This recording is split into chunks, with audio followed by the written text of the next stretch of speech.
누가복음 7장 31절과 32절입니다. 하나님의 말씀 누가복음 7장 31절과 32절 말씀입니다.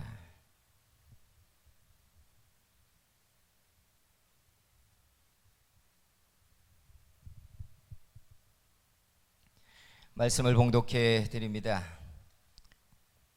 또 이르시되 이 세대의 사람을 무엇으로 비유할까? 무엇과 같은가? 비유하건대 아이들이 장터에 앉아 서로 불러 이르되 우리가 너희를 향하여 피리를 불어도 너희가 춤추지 않고 우리가 곡하여도 너희가 울지 아니하였다 함과 같도다. 아멘. 오늘 명절을 시작하는 절기의 시작이기도 하고, 그리고 또 절기의 시작을 예배로 시작하는 주일이기도 합니다. 하나님께서 여러분의 가정과 여러분의 심령에 명절 기간 내내 즐겁고 평안하고 복된 일들이 늘어나게 만들어 주시기를 축복합니다. 요즘 새벽 기도를 할 때 반주가 없는 찬양을 새벽 기도에 나오는 몇 사람이 같이 불러요. 근데 반주가 없는 찬양을 부르다 보면 참 잘 맞춰야 되는 게 음정입니다. 근데 저는 예전에는 잘 긴가민가 하고 모르고 지나갔는데 사모가 찬양을 할 때 음정을 그 반박자씩 기술적으로 낮추더라고요. 그래서 저 혼자 끙끙 앓다가 이거를 이야기하면은 좀 삐질 텐데, 그래서 아주 지혜롭게 말을 하려고 고민을 하다가 당신이 노래를 할 때 그 샵을 사용하는 기술이 있다고. 저는 이까지만 얘기했는데 금방 알아듣고 자기가 음치인가 보다고. 음치는 아닌 것 같은데 그 나이를 먹으면 음정을 꼭 맞춰서 부르려고 안 하는 것 같아요. 그런 게 좀 있잖아요. 그죠? 근데 어렸을 때 저도 잠깐 그 성가대 지휘를 한 적이 있어요. 근데 그 지휘를 할 때 정말 음치한 분이 소프라노 파트에 앉아서 꼭 그 찬양을 하셨던 분이 있어요. 그래서 점잖게 차라리 알토 파트로 좀 가시는 게 어떻겠냐. 나는 이거 해야 된다는 거예요. 적은 교회에서 사명감을 가지고 성가대에 들어와 있는 분에게 파트를 바꿔라 나가라 하기가 참 어려웠어요. 그런데 그 음치 한 분으로 인해서 성가대 찬양이 언제나 산으로 갔어요. 참 그 음정을 맞추는 게 별거 아닌 것 같지만 그 노래를 아름답게 할 수 있느냐, 이상하게 가게 하느냐, 그 차이를 결정하는 것 같아요. 근데 이렇게 음정을 못 맞추는 분들을 우리는 음치라고 하잖아요. 근데 음치만 있는 게 아니라 춤을 춰보면 박자를 못 맞추는 박치가 또 있어요. 장난으로 저렇게 하나. 희한하게 박자를 못 맞춰요. 춤을 잘 추는 분들은 연습해서 잘 추는 것도 있지만 몸에서 춤에 대한 박자가 자기도 모르게 같이 맞아지는 거예요. 한국인들에게 그 박치가 아닌 그 음을 맞추는 능력이 탁월하다고 사람들이 말하더라고요. 근데 여러분, 이런 것만이 아니라 세상을 가만히 보면 세상의 모든 거에는 리듬이 있다는 거 여러분 아십니까? 사람의 심장도 뛰는 리듬이 있잖아요. 그래서 맥박이라고 말해요. 그 흐름이 일정해야 돼요. 흥분해서 뛰었다가 시간이 지나면 가라앉았다가. 이게 불규칙해지면 사람들이 부정맥이라고 하고 위험하다고 이야기해요. 근데 이것만이 아니에요. 계절도 보면 계절도 리듬이 있습니다.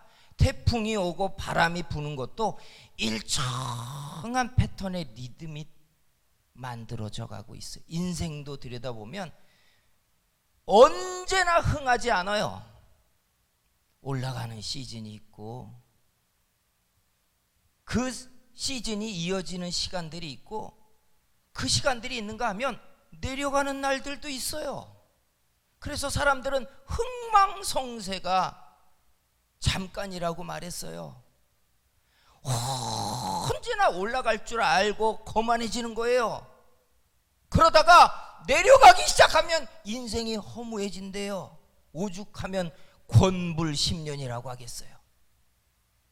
모두가 흥하지만은 않아요. 이게 리듬이 있다는 거예요. 리듬이 있다는 거예요. 시편 1편을 펼치면 하나님이 복 있는 사람을 설명하면서 이렇게 말하죠. 저는 시냇가에 심은 나무가 철을 따라 열매를 맺으며. 분명히 철을 따라래요. 아무 때나 열매가 맺어지는 게 아니에요. 동남아 사람들이 한국에 여행 와서 가장 놀라는 것 가운데 하나가 겨울철에 왜 나무가 시퍼렇지 않냐고 물어본대요. 왜 다 한국의 나무가 죽었냐요. 자기네는 사철이 푸르니까. 잎이 났다가 푸르렀다가 꽃이 피었다가 그리고 가을이 되었다가 낙엽이 되었다가 하는 이 흐름을 모르는 거예요. 사랑하는 성도 여러분, 하나님이 사람에게 주시는 평강의 복은 인생의 리듬을 타는 겁니다. 기다릴 때 기다리게 하시고 낮출 때는 낮아지는 거고, 그러다가 하나님이 뽑아 세울 땐 쫙 번성하는 것이고, 이 흐름을 타는 거예요.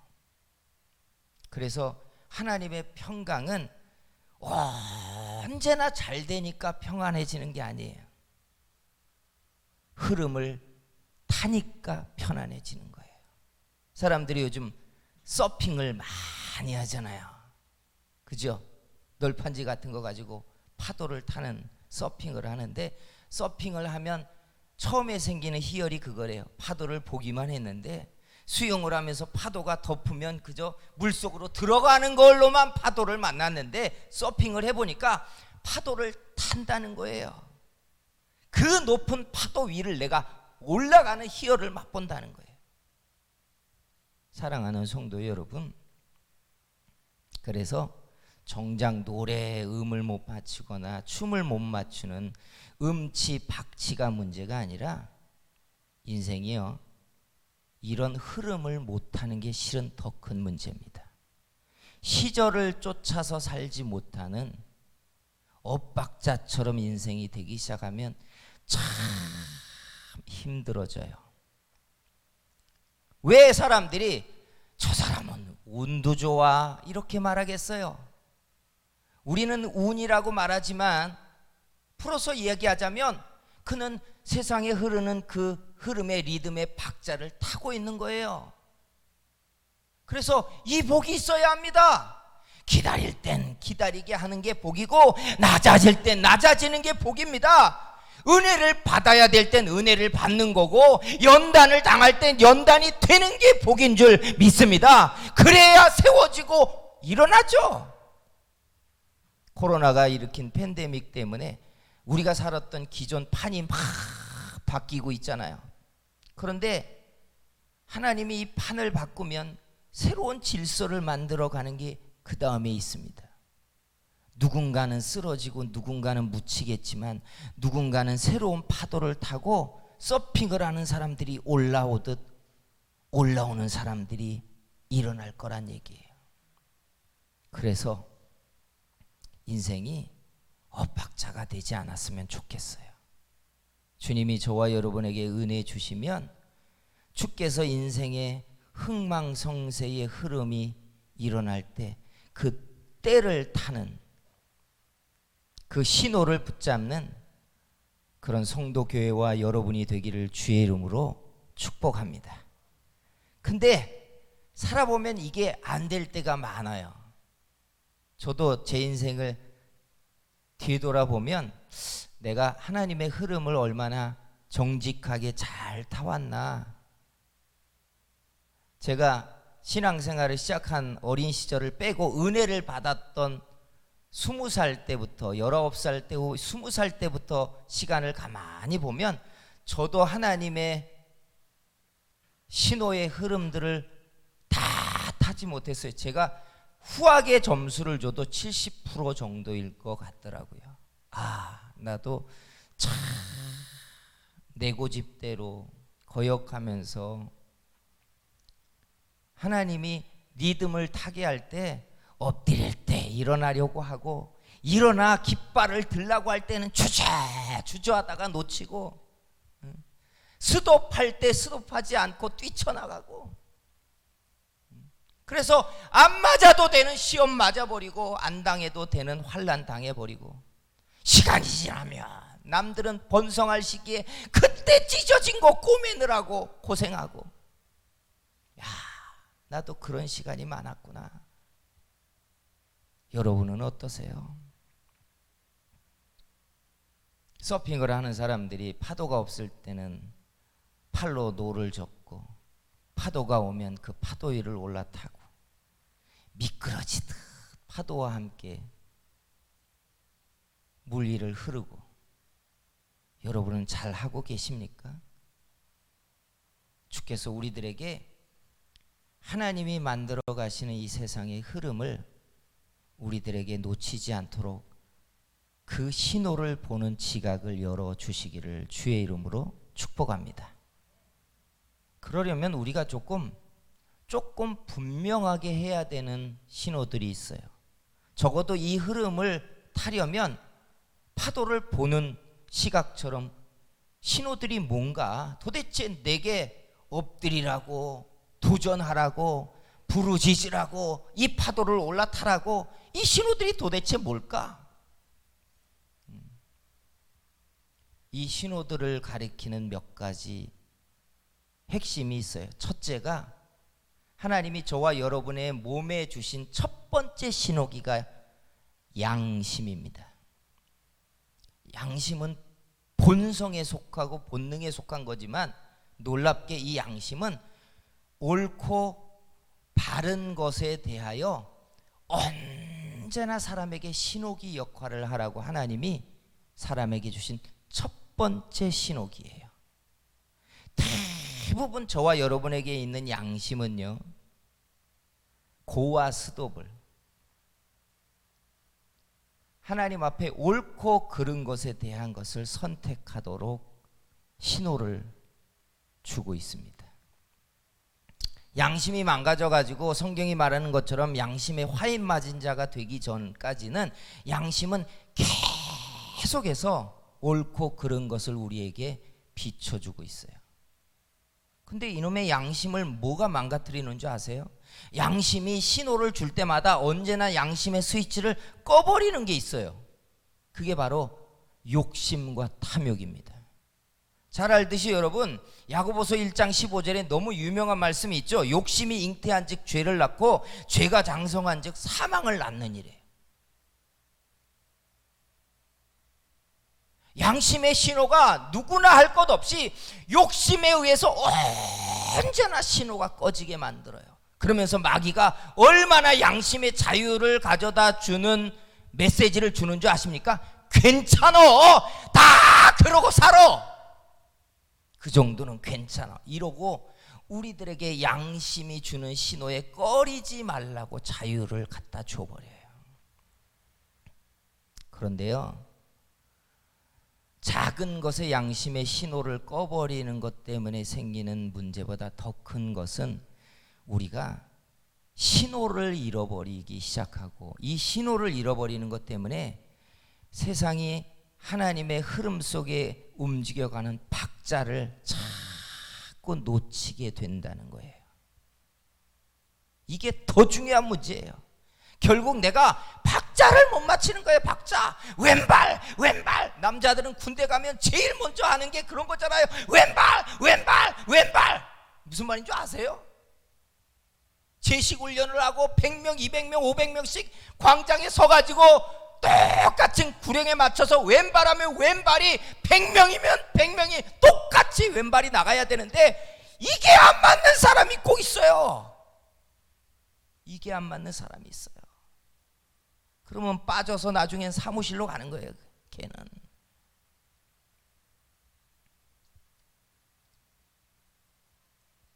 여러분, 신호를 놓치기 시작하면 묘하게 인생의 박자가 뒤처지기 시작해요.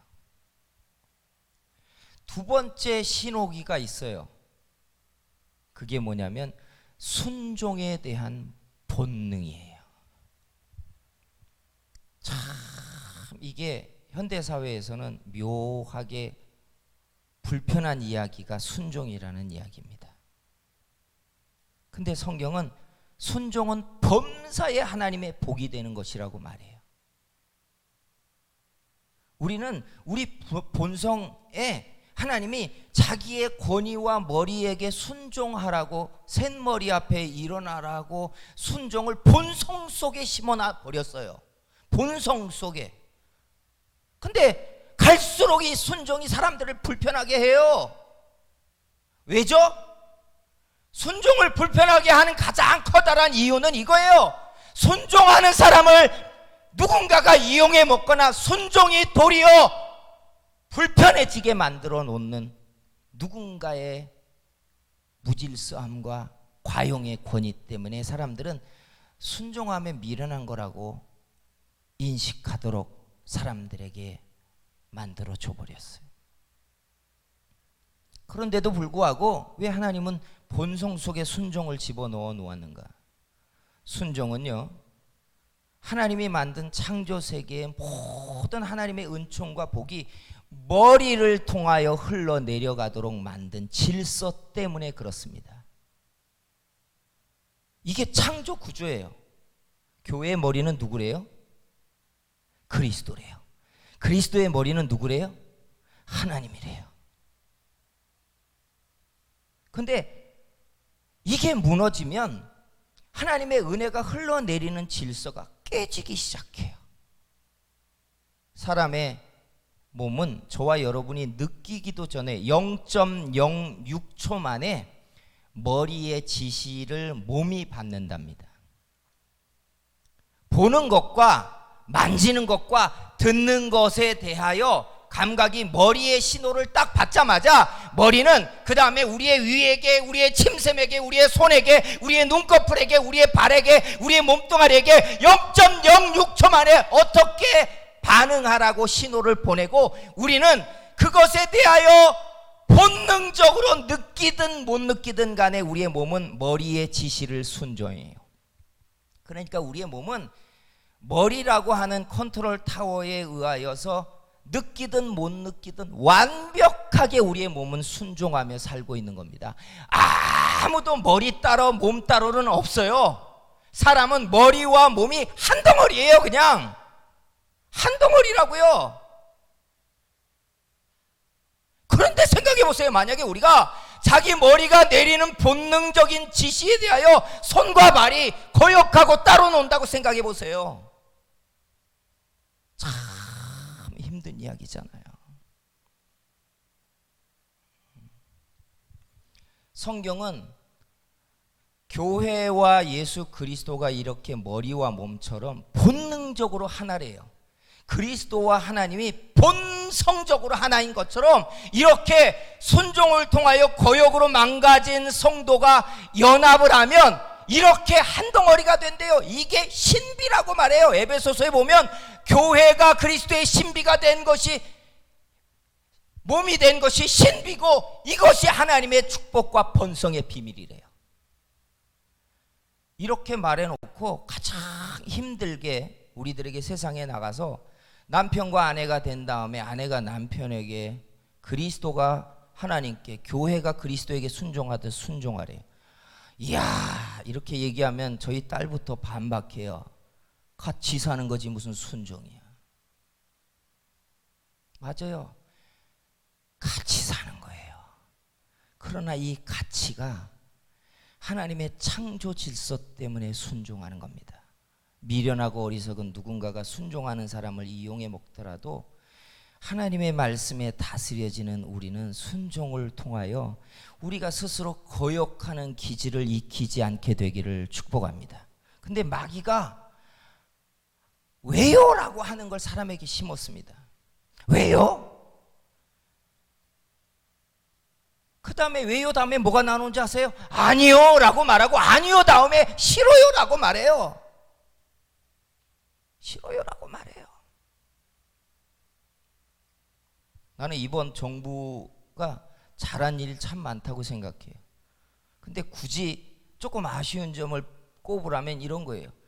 젊은이들에게 저항하라고, 불의에 저항하라고 해가지고 그 저항의 표를 얻어가지고 권력을 가졌는데 정작 본인들은 저항을 싫어해요.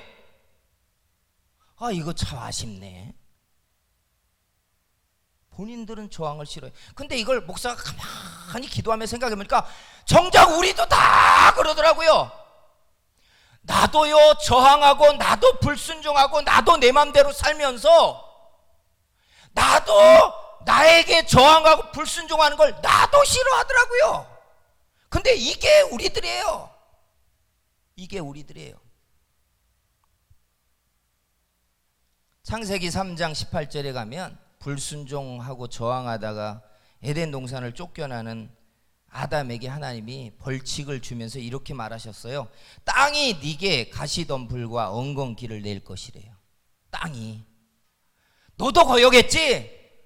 너도 계속해서 형통과 리듬을 타는 게 아니라 거스리고 거역하는 걸 너도 맛볼 것이다 얘기예요. 그러면 인생이 얼마나 힘들어요.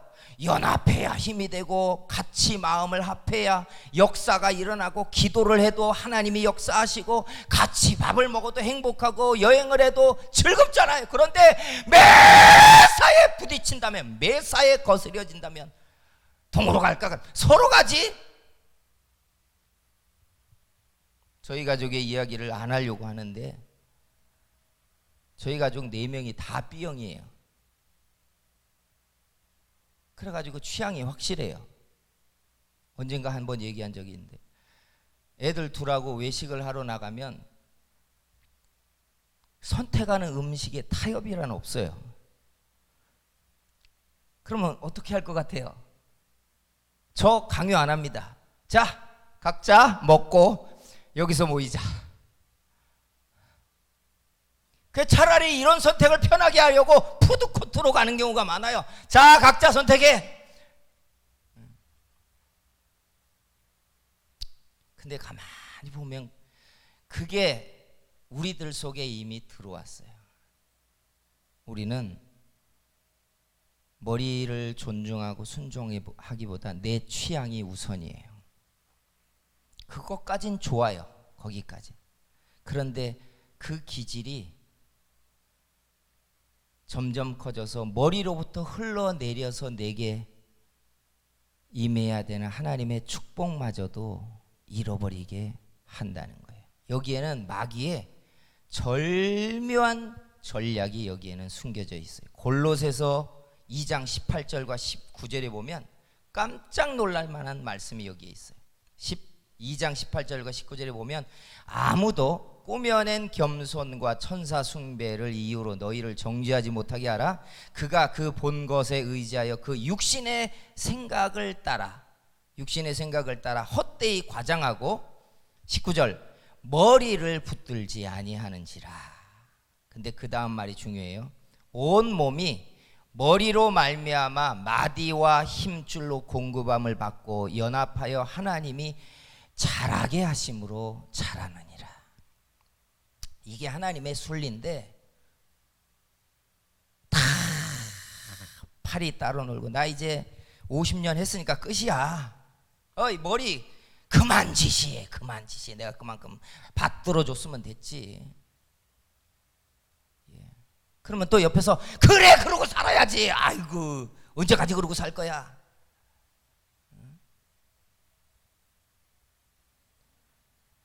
이게 마귀의 전술인데 이렇게 하면서 하나님이 자라게 하시는 은혜의 흐름이 다 끊어지게 한다는 거예요. 사랑하는 성도 여러분, 우리 속에 순종이라는 본성이 있어요. 이게 축복의 신호입니다. 명절이 되어 가족들이 모이면 자녀들에게, 집안의 어른들에게 순종하는 훈계를 해주세요.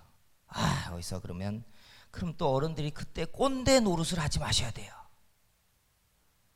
그러면 잘못 가르쳤네.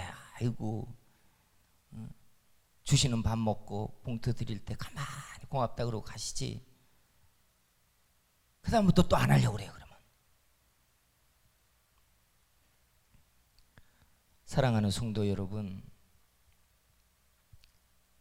범사의 순종은 우리의 인생에 하나님이 만든 창조 질서의 박자를 우리로 따라가게 만들어 놓습니다. 이 흐름이 복이 되는 줄 믿습니다. 마지막 세 번째, 최상위 법을 따라야 돼요. 세상의 법은 하위법과 상위법이 충돌하면 하위법은 상위법을 따른다예요. 헌법도 다 그래요.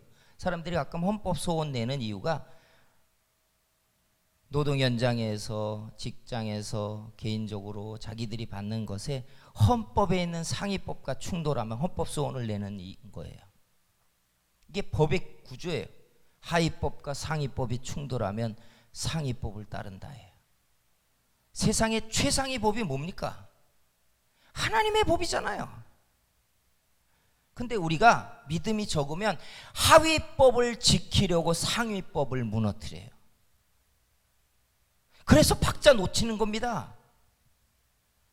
하위법은 사람과 관련이 있거든요. 사람의 나 때문에 상위법을 우리가 제껴버려요. 이게 미련한 거예요. 우리 사람과의 관계 참 중요합니다. 지혜롭게 해야 됩니다. 예의 있게 해야 됩니다. 그런데 그것 때문에 상위법 놓치지 말자는 거예요. 예수님이 그 얘기했어요. 부모에게 해야 될 것을 하나님께 드리면서 이거 하나님께 바쳤습니다 하면 부모에게 해야 되는 효, 그거 하나님께 했으니까 하나님 갚아주실 거야 하는 것 잘못됐다는 거예요. 왜 장로들의 유전을 지키면서 하나님의 법을 어기냐는 거예요. 세상을 지배하는 상위법은 하나님의 법이에요. 우리 하나님의 법을 어기니까 묘하게 눈앞에 보이는 사람과의 관계는 좋은 것 같은데 세상의 리듬을 만들어가는 그 하나님의 흐름에는 못 잡혀요. 이거 아십니까? 사람과의 관계는 다 좋은데 믿음 없는 사람들이 보기에도 인생이 돼야 될 때 안 되는 거예요. 창조주의 법이 나를 놓치게 하는 거예요. 때를. 사랑하는 성도 여러분, 저도 여기에 많이 후회스러운 사람이에요. 내가 사람 때문에 하나님의 법을 뒤로 미루고 상위법을 제꼈다가 가만히 보기에 내가 모든 걸 준비해 놓고 하나님이 마지막 신호만 눌러주면 될 일이 안 눌러지는 거예요. 안 눌러지는 거예요. 내가 운이 없나? 내가 그만한 복이 없나? 내가 준비가 덜 됐을 거야. 아무리 복기를 해봐도 그게 아니에요. 내가 찾은 답은 결정권자인 하나님이 마지막 신호를 내게 안 주시는 거예요.